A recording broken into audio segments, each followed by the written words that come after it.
The island of Taiwan is preparing for war. Not through speeches, sanctions, or statements, but through its largest and most complex military exercise ever. This year's Han Kuang War Games are unlike anything Taiwan has done before. For the first time, the drills are designed not just to respond to a hypothetical invasion, but to test whether Taiwan can actually survive the first hours of an all-out assault by China. Across the island, thousands of troops are moving in silence. Reservists are being called up. HIMARS rocket systems are deployed.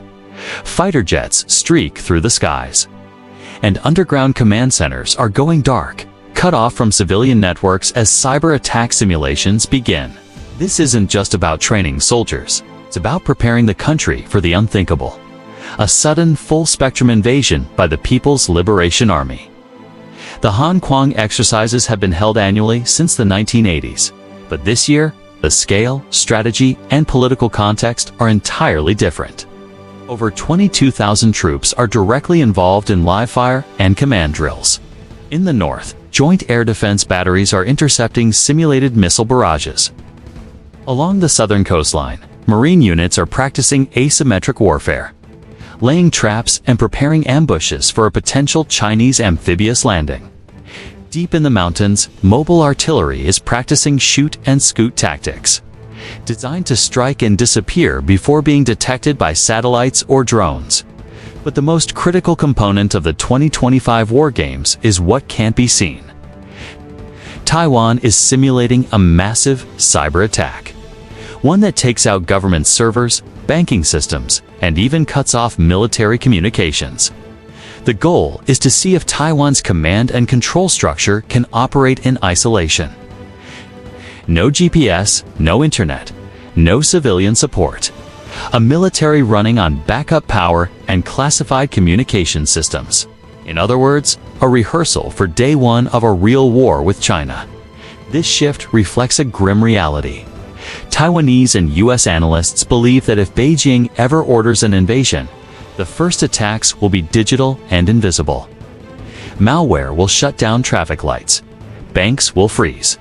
Disinformation will flood social media. And by the time the missiles fly, Taiwan society may already be on the edge of chaos. That's why these drills are not just about soldiers. Hospitals, telecom providers, and even local mayors are participating. The entire country is rehearsing a coordinated national response to total war. One of the key lessons Taiwan is applying comes from over 8,000 kilometers away from Ukraine. After Russia invaded in 2022, Ukraine's military surprised the world. Its success wasn't just about Western weapons or brave soldiers. It was about decentralization. Ukrainian forces adapted quickly because command decisions were pushed down the chain. Local commanders made real-time choices. Communications were secured. And Moscow's attempts to decapitate Kyiv's leadership failed.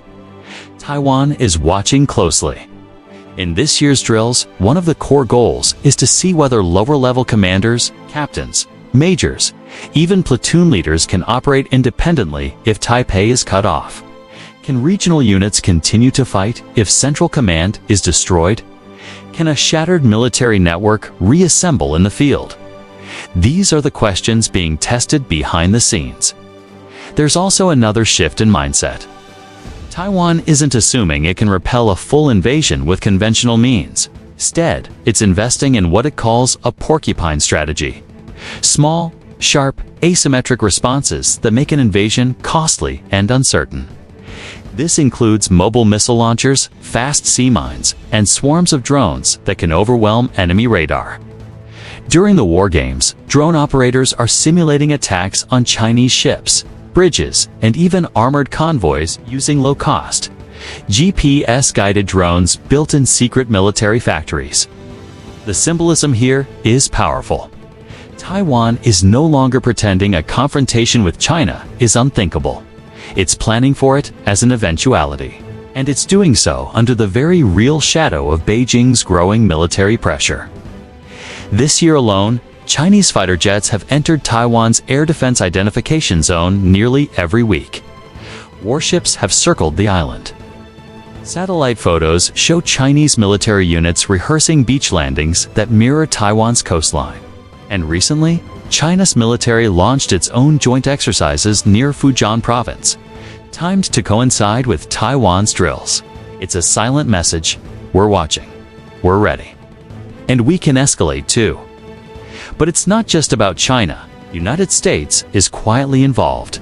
American advisors have been helping Taiwan restructure its reserve forces and decentralize logistics.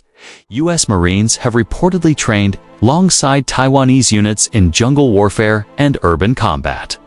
And Washington has recently approved over $12 billion in weapons transfers to Taipei, including precision missiles, air defense systems, and the all-important HIMARS platforms now appearing in the drills. Behind all of this lies a strategic gamble.